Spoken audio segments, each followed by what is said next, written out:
David Licauco update. Ayan na si David sa event ng bench sa Mall of Asia Arena. Ayan, basketball game. Ayan, shooter pa nga si David. Ayan, mamaya yan. Ayan, ang galing ni David. Mala MVP. Ang daming ang tao dyan.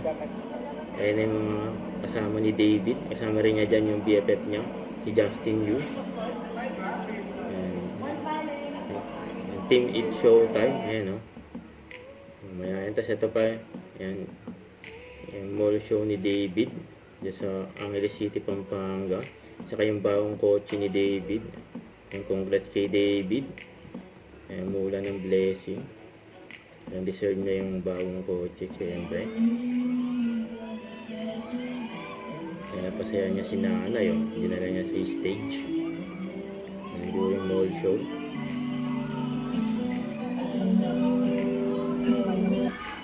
So thank you so much, Genra Jumbo.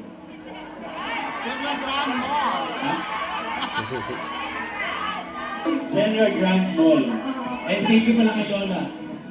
Ayun, 25th anniversary ng mall na to. Kaya baka gusto mo silang batiin ng happy 25th. Happy 25th anniversary, Genra Grand Mall. Ako ay isang vlogger dito. So, ako naman in-exploit ko yung hindi magandang David ginagawa. So, yun. Sa live ko. Ito yung mga video ni David. Nahirapan pa yung talaga sa live. Yun nga, so effective lang. Effective talaga. Don't forget to subscribe, click the notification bell for more updates. This is Richard Reaction Vlog. Stay tuned for more videos. See ya.